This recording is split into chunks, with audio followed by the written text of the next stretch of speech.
할렐루야, 할렐루야. 오늘도 이 자리에 나오신 여러분 모두를 진심으로 환영하고 또 축복합니다.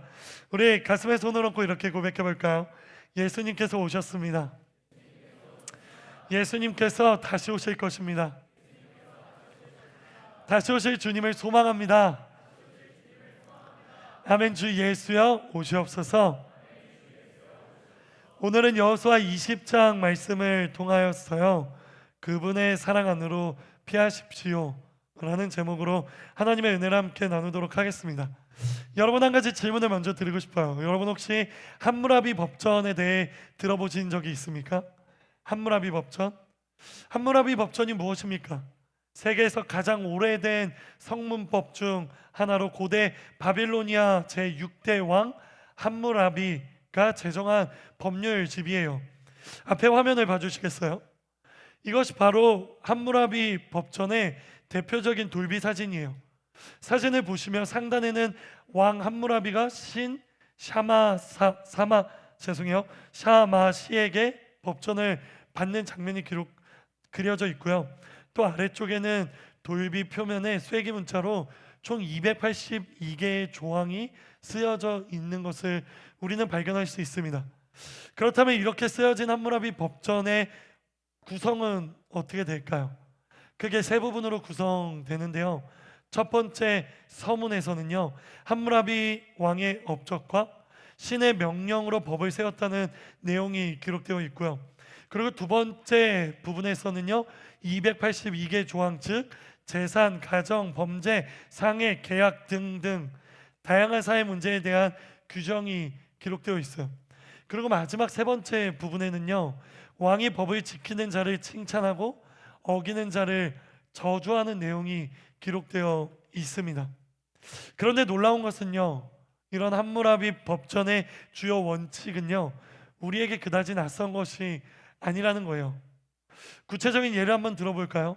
함무라비 법전에 기록된 구체적인 예는 이것이에요. 눈에는 눈, 눈에는 눈, 이에는 이. 바로 렉스 탈리우스. 이것이 무엇입니까? 동태보복법이죠. 눈에는 눈, 이에는 이. 만약 어떤 사람이 다른 사람의 눈을 멀게 하면 그 눈을 멀게 한 사람의 눈도 멀게 하라. 만약 어떤 사람이 어떤 사람의 손을 못 쓰게 했다면 그 손을 못 쓰게 한 그 사람의 손도 못 쓰게 하여라. 만약 누군가가 사람을 죽인다면 그 사람도 죽여야 한다. 바로 렉스탈리우스 동태보복법, 바로 이것에 대해서 이야기하고 있는 것이에요. 그런데 여러분, 눈에는 눈, 이에는 이, 어디서 많이 들어본 적 없습니까?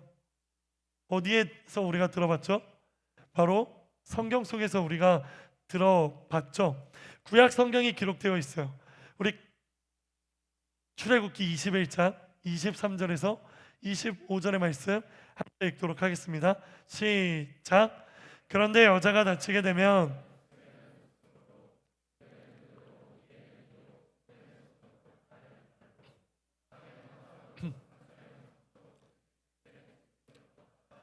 아멘.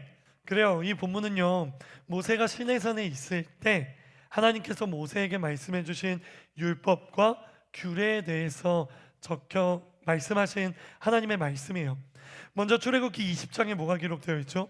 하나님이 모세에게 주신 10계명이 기록되어 있어요. 그게 출애굽기 20장의 전반부의 내용이에요. 그리고 그 10계명이 마친 이후 출애굽기 20장 후반부부터요, 출애굽기의 마지막 장 24장이 끝날 때까지요, 하나님이 모세에게 말씀하시는 규례에 대해 기록되어 있습니다. 바로 그 규례 중 특별히 오늘 출애굽기 21장 23절부터 25절은요, 우리가 인트로에서 살펴본 함무라비 법정과 동일한 내용들이 기록되어 있는 것처럼 보입니다. 그렇게 모세는요, 40일 동안 시내산에서요, 하나님의 십계명, 하나님의 명령, 그리고 율법, 규례들을 받은 거예요.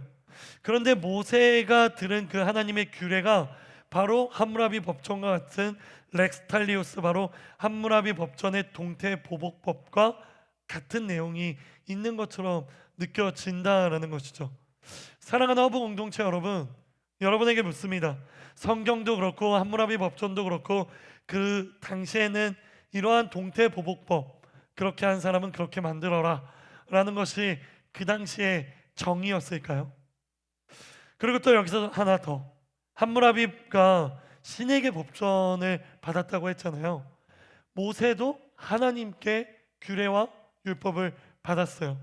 그렇다면 함무라비가 신에게 받은 그 법전을 준 그 신과 모세에게 율법을 준 하나님이 동일한 신이라고 말할 수 있는 걸까요?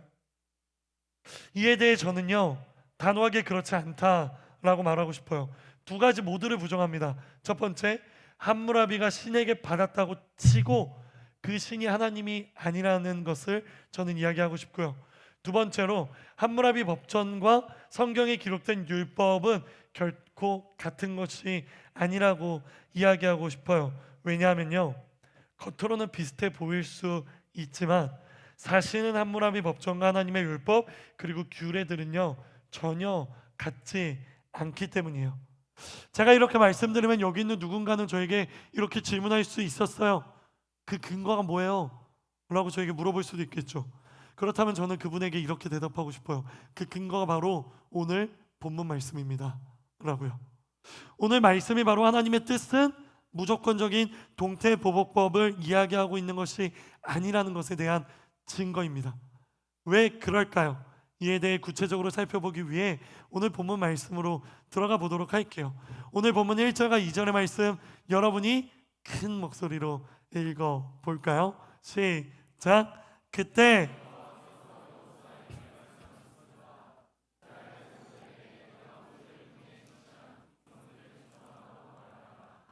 아멘. 자, 볼펜이 있으신 분들은 2절에 기록된 도피성의 밑줄이나 동그라미를 그려주시기 바랍니다. 그래요, 오늘 말씀의 핵심 주제는 도피성이라는 거예요. 다 함께 따라해 볼까요? 도피성, 도피성. 그렇다면 먼저 여러분에게 물어봅니다. 도피성이 무엇입니까?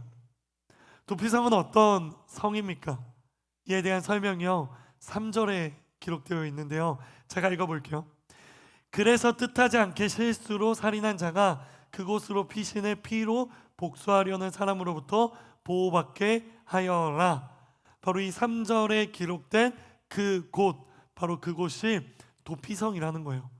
도피성은요, 바로 실수로 사람을 죽인 자가 복수를 당하지 않도록 피할 수 있는 도시를 의미하는 것입니다.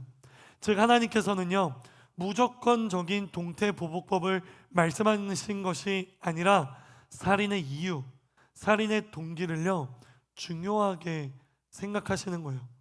사실 이 도피성에 대해서는요, 여호수아 이 말씀뿐만 아니라 그 전에 기록되어 있는 민수기와 신명기에 도피성이라는 것에 대한 구체적인 내용들이 동일하게 기록되어 있어요. 그렇다면 오늘 모세가 시내산에서 율법과 규례를 받는 바로 이 출애굽기의 말씀에서는 어떨까요? 출애굽기에도 도피성에 대한 내용이 있을까요? 어떨 것 같아요, 여러분? 있을까요? 정확히 도피성이라는 단어가 나오지는 않지만 도피성의 의미를 담고 있는 내용에 대해서 하나님은 이야기하십니다. 함께 출애굽기 21장 12절과 13절을 읽어볼게요. 시작. 누구든 사람을 쳐 죽이는 사람은 반드시 죽여야 한다.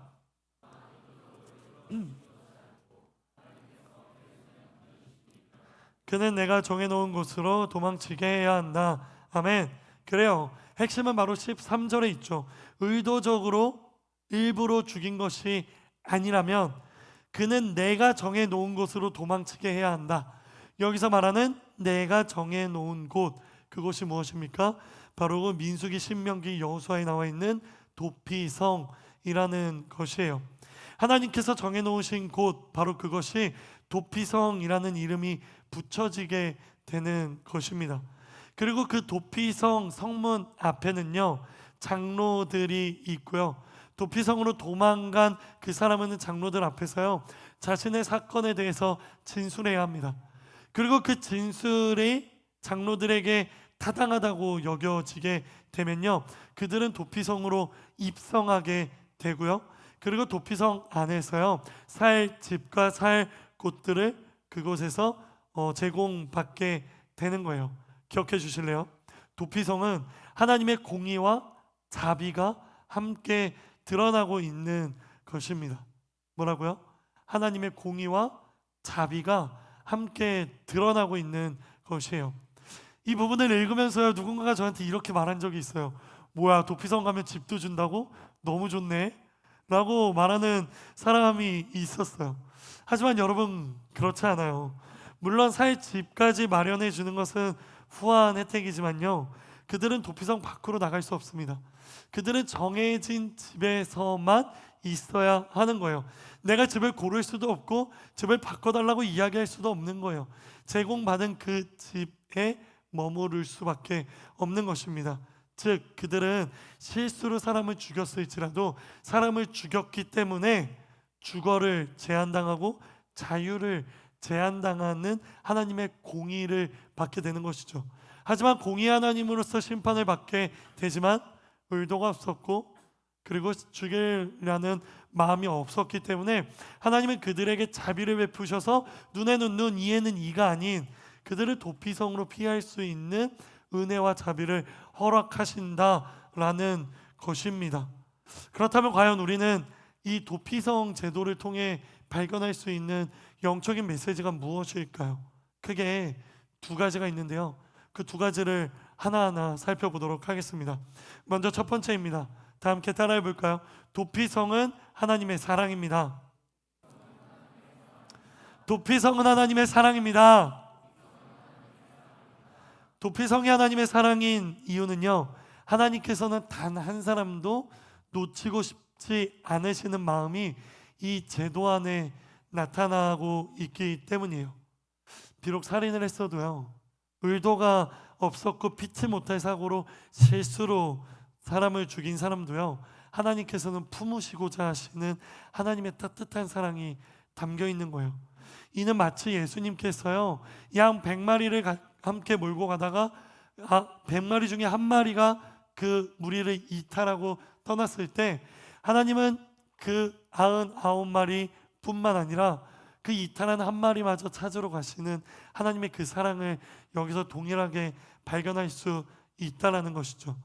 제가 오늘 본문을 준비하면서요, 정말 이런저런 설교를 많이 들어봤는데요, 그 중에 조정민 목사님이 이 설교를 하시면 이런 말씀을 하셨어요. 사람은 스케일이 크면 디테일이 약하고 대범하면 세심하지 못한다.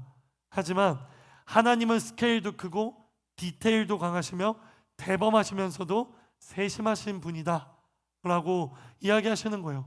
저는 이 이야기를 듣는데 도피성 제도와 연결시켰을 때 굉장히 동의가 되었습니다. 이는 도피성이 위치한 곳을 봐도 느낄 수 있어요. 앞에 지도를 봐주시겠어요? 도피성은요, 요단강을 중심으로 요단강 서쪽에 3군데, 요단강 동쪽에 3군데로 지정되어 있습니다. 그 위치가 어디입니까? 요단강 동편의 북, 중앙, 남, 요단강 서편의 북, 중앙, 남, 바로 골고루 도피성이 위치해 있는 거예요. 어느 도시에 살든 곳곳에 흩어져 있는 도피성으로 쉽게 접근할 수 있도록 만드신 것도요, 하나님의 디테일한 사랑의 한 가지라는 것을 우리는 발견할 수 있는 것입니다. 이것이 바로 공의와 자비, 그리고 그 공의와 자비의 출발이 하나님의 사랑이라는 것을 충분히 발견할 수 있을 만한 근거입니다.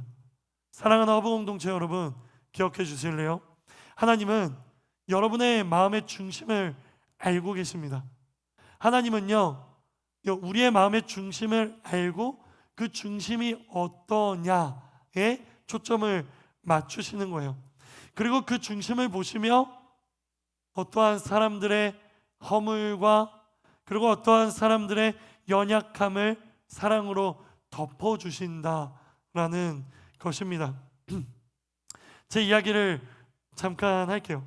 저는 목회자로 사역한 지 한 10년 정도 됐고요, 오늘이 교회가 3번째 사역지예요. 정말 진심으로 목회자로서 하나님을 섬길 수 있다는 것이 기쁘고요, 너무 감사합니다. 그런데 종종, 정말 종종이에요, 종종 그런 날이 있어요. 예배를 마치고 아무도 만나고 싶지 않고 바로 집으로 가고 싶어지는 그런 날들이 있어요. 그날이 언제인 줄 알아요? 설교를 너무 못했다고 생각되어지는 날이에요. 누군가가 제게 목사님 설교 너무 못하셨네요 라고 말하지는 않아요. 그러진 않지만, 그러지 않기를 소망하고, 그러지 않지만 스스로 오늘 설교 너무 못했다 라고 느껴지는 날들이 있어요. 아마 전도사님은 제 말이 무슨 말인지 공감이 되실 거예요. 저만 그렇군요. 저는 그런 날들이 있어요. 그럴 때면요, 강대상에서 내려와서요, 아무도 만나고 싶지 않고요, 그냥 바로 집으로 가고 싶다는 그런 마음이 너무 많이 들어요. 그래서 어느 날은 실제로 제가 마음이 너무 어려워서요, 예배를 마치고 MC들에게 아프다고 하고요, 그냥 집에 간 적이 있어요. 그리고 아무도 없는 그 집에서 혼자 침대에 누워가지고 자책하며 괴로워하며 눈물 흘린 적이 있어요. 바로 그 자책감과 실망스러움이, 잘 들으세요, 바로 그 자책감과 실망스러움이 사단의 통로가 되어서요, 사단이 제 마음을 공격하기 시작했어요. 그래서 그 공격에 무너져 하나님 앞에 불평과 원망을 하기 시작했어요. 하나님, 나는 왜 이렇게 설교를 못해요? 하나님, 내가 좋은 목회자가 될 수 있어요? 하나님, 왜 나 같은 사람을 목회자로 불렀어요? 그렇게 하나님 앞에 원망과 불평을 쏟아낸 적이 있어요. 그렇게 하나님 앞에 불평과 불만으로 원망하고 있을 때 하나님께서 제 마음 가운데 찾아오셔서 한 가지를 물으시더라고요. 그 한 가지 물음이 뭔지 아세요? 이런 물음이었어요. 너 일부러 그랬니? 형규야, 너 일부러 그랬어? 하나님께서 그렇게 물으시는 것 같은 거예요. 그러한 하나님의 물음에 저는 하나님 앞에 이렇게 대답했어요. 아니요, 하나님, 저요 정말 설교 잘하고 싶었고 설교 열심히 준비했어요. 하나님, 저 진짜로 일부러 그런 거 아니에요. 그러자 하나님께서요, 그런 저의 대답에 하나님이 저의 마음을 위로하기 시작하는 거예요. 형규, 알고 있어. 너가 일부러 안 그랬다는 거 내가 알고 있어. 내가 너의 마음을 알아. 내가 너의 그 귀한 마음을 알고 있어. 그러니까 자책하지 마. 그러니까 스스로를 괴롭게 만들지 마. 그러니까 스스로 자책하며 사단에게 너의 마음을 빼앗아갈 그 통로를 만들지 마라고 하나님께서 제 마음을 위로하시는 것을 경험했어요. 사랑하는 허브 공동체 여러분, 저는 오늘 설교를 준비하며 마치 이러한 것이 도피성과 같은 하나님의 사랑이지 않을까라는 생각이 들었어요. 왜냐하면요, 하나님은 어떠한 결과만 보시는 분이 아니기 때문이에요. 하나님은 어떠한 결과만 보고 그 결과에 대한 책임을 물으시는 분이 아니라는 거예요. 하나님은 결과보다 동기를 중요하게 생각하십니다. 우리가 어떤 마음으로 시작하고 어떤 마음으로 준비하고 어떤 마음으로 행하는지를 하나님은 중요하게 여기신다라는 것이에요. 기억해 주실래요? 세상은 결과를 보지만 하나님은 중심을 보십니다. 따라해 볼까요? 세상은 결과를 보지만 하나님은 중심을 보십니다. 왜냐하면 하나님의 속성 자체가 사랑과 은혜가 풍성하신 분이기 때문인 것이에요. 그러니 여러분, 비록 결과가 좋지 않더라도요, 너무 자책하지 마십시오. 결과가 좋지 않다고 할지라도요, 좌절하지 마십시오. 결과가 나쁘다고 해도요, 괴로워하지 마십시오.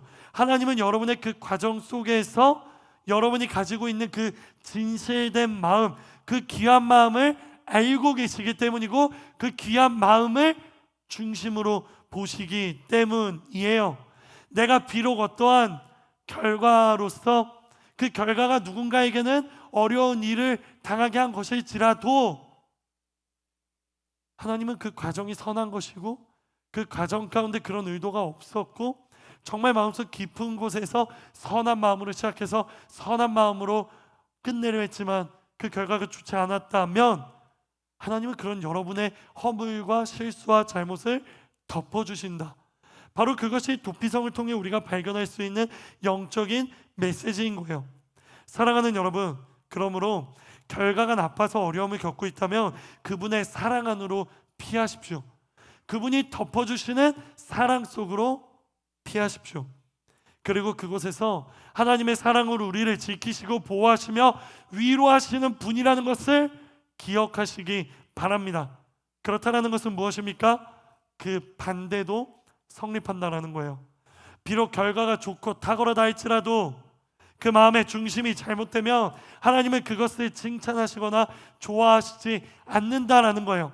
제가 설교를 아무리 잘한다고 하더라도, 제가 설교 끝내고 강사상 내려가서 한 100명의 청년들이 목사님 오늘 설교 너무 좋았어요 라고 말한다 할지라도, 제가 설교를 준비하는 그 과정 가운데 오늘 설교 잘해서 청년들에게 칭찬받아야지, 나 설교 잘하는 사람이라고 인정받아야지라는 그 마음이 있었다면 하나님은 그 설교를 좋게 보시지 않는다라는 거예요.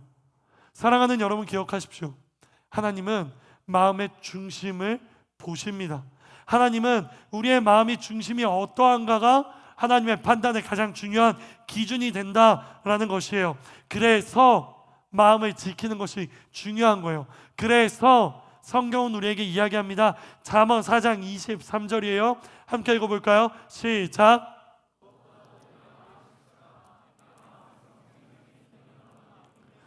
그래요. 개역개정은 이렇게 기록되고 있죠. 무릇 지킬 만한 것들 중에 내 마음을 지켜라. 왜? 내 마음에서 생명의 샘이 흘러나오기 때문이라는 거예요. 마음에서 뭐가 나온다고요? 생명의 샘이 흘러나오는 거예요. 우리의 행동과 우리의 어떠한 결과와 우리의 어떠한 성취에서 생명의 샘이 흘러나오는 게 아니에요. 그러니 오늘 성경의 말씀을 기억하면서요, 무릇 지킬 만한 것들 중에 마음을 지키십시오. 왜냐하면 우리가 그 마음을 지킬 때 그 우리의 지킨 그 마음 가운데 생명의 샘이 흘러나오고 하나님의 칭찬과 의의 면류관이 우리에게 씌어지기 때문인 것입니다. 이 시간 여러분을 축복합니다. 이런 축복이 있기 원하시는 분들 아멘으로 화답하십시오. 나는 우리 화보공동체가 하나님께서 우리 마음의 중심을 보시는 분이라는 것을 믿게 되기를 주님의 이름으로 축복합니다. 그리고 나는 여기 있는 우리 모두가 비록 결과가 어떻든 그 과정 속에서 마음을 지켜 하나님의 사랑을 충분히 받고 위로를 받는 그런 은혜가 여러분 모두에게 있게 되기를요 주님의 이름으로 축복합니다. 아멘. 이것이 바로 도피성을 묵상하며 여러분과 나누고 싶은 첫 번째 메시지입니다. 다음 두 번째입니다. 우리 함께 본문 6절의 말씀을 읽어볼게요. 시작.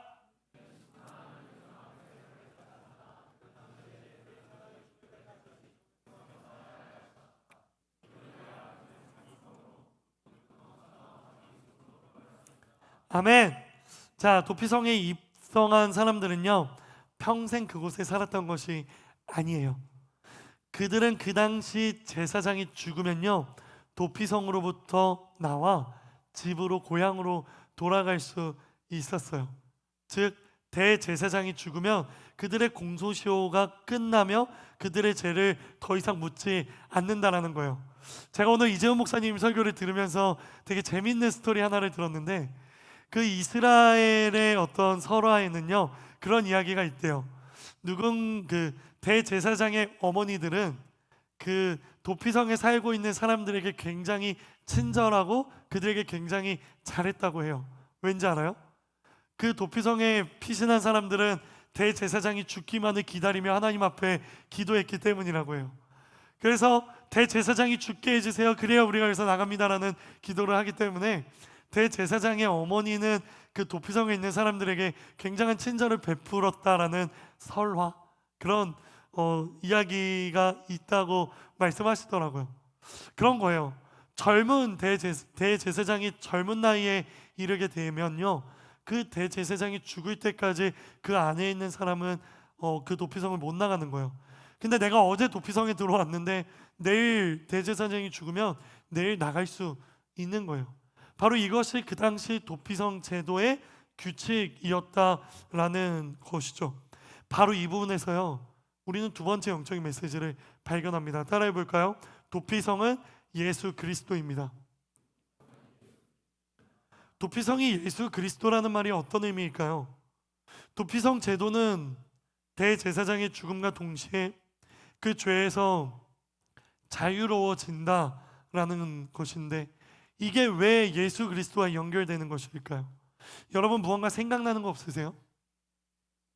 무언가 생각나는 거 없으세요? 대제사장이 죽으면 죄에서 자유로워진다. 바로 히브리서의 말씀이 생각나야죠. 우리 함께 읽어볼까요? 히브리서 4장 14절입니다. 시작.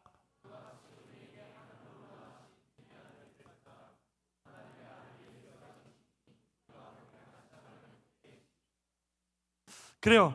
히브리서는 이야기합니다. 바로 예수님이 뭐라고요? 위대한 대제사장이라고 히브리서는 이야기합니다. 이 성경 본문뿐만 아니라 히브리서에서는 크게 세 군데 직접적으로 예수님에 대해 대제사장이라고 이야기하고는 부분이 있습니다. 맞지 않나요?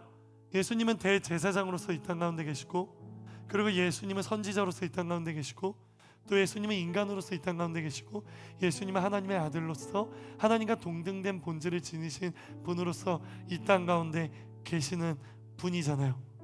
따라서 도피성 제도에서 말하고 있는 대제사장이 죽으면 도피성으로 피신한 사람들이 다시 집으로 돌아갈 수 있다, 바로 이것에 담긴 것은요, 곧 영원한 대제사장인 예수님이 죽으면 모든 죄인이 그 죄에서 자유로워질 수 있다라는 것과 연결될 수 있다라는 거예요. 기억하십시오. 도피성은 예수 그리스도의 대속과 그 은혜를 예표하고 있습니다.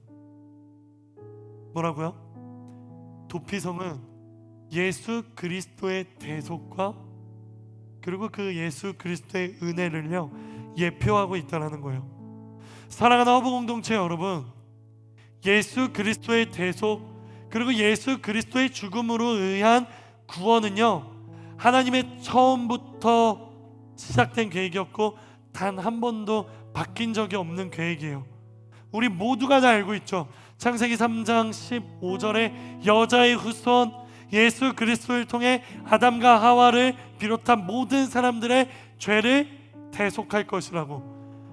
그 여자의 후손 예수 그리스도를 통해 악의 세력을 무찌르고 우리를 죄에서부터 꺼내어 영원한 생명, 하나님과의 관계를 회복시킬 것이라고 이야기하고 있죠. 그 중심에 있는 게 바로 예수 그리스도의 대속의 은혜인 거예요. 그런데 그러한 하나님의 태초의 계획이요, 지속적으로 이어지고 있는 거예요. 대속 죄물로 죄를 씻는다는 제사법을 통해서도요, 예수 그리스도의 대속의 은혜를 발견할 수 있고요. 또 오늘 본문 말씀, 실수로 사람을 죽인 사람도 대제사장이 죽으면 자유로워진다라는 도피성 제도를 통해서도요, 예수 그리스도의 십자가 대속의 은혜를 발견할 수 있고요. 그뿐만 아니라 성경에 기록된, 구약 성경에 기록된 다양한 16명의 선지자들의 예언과 그 이야기를 통해서도요, 예수 그리스도의 대속의 은혜를요 발견할 수 있는 거예요. 성경은요 처음부터 끝까지 예수 그리스도에 대한 이야기만 하고 있는 것입니다. 즉 성경의 메타내러티브, 성경을 하나로 관통하는 그 거대한 핵심 줄거리는 바로 예수 그리스도다라는 것입니다. 동의하십니까? 동의하십니까? 그렇기 때문에 저는 여러분이요, 어떤 본문을 읽고 어떤 부분을 읽어 내려가든지 그 말씀을 묵상할 때 그 가운데 예수 그리스도를 찾게 되는 그런 은혜가 있게 되기를 주님의 이름으로 축복합니다. 여러분이 어느 말씀을 읽어 내려가든 그 말씀은 예수 그리스도의 은혜와 하나님의 사랑이라는 그 거대한 메타내러티브 안에서 해석해야 되고 묵상해야 된다라는 것입니다. 마지막으로 기억하십시오. 피난처는, 도피성은 모두가 찾아올 수 있는 곳이었고 어디에서나 접근하기 쉬운 곳이었던 것처럼요, 예수님에게도요 모두가 찾아올 수 있고요, 어디에서나 쉽게 예수님을 찾아올 수 있습니다. 그러니 우리의 길이요 진리요 생명 되신 예수 그리스도께로 피하여 예수님께서 주시는 죄사함, 평안, 우리의 죄를 덮으시고 실수를 덮으시고 허물을 덮으시는 예수 그리스도의 대속으로 말미암아 그 예수님의 품 안에서 안식을 경험하고 영원한 생명을 맛보며 살아가는 여러분 모두가 되기를요 주님의 이름으로 축복합니다. 이것이 바로 도피성을 통해 여러분과 나누고 싶은 두 번째 영적인 메시지예요. 이 두 가지 메시지를 놓고 우리 이 시간 함께 기도하며 나아가기 원합니다. 사랑하는 여러분, 여러분은 하나님을 사랑하십니까? 여러분이 하나님을 사랑하는 이유가 뭐예요? 하나님이 여러분을 사랑하셔서 여러분을 죄에서 건지시고 여러분을 죽음으로부터 영원한 생명으로 구원하셨기 때문이지 않나요?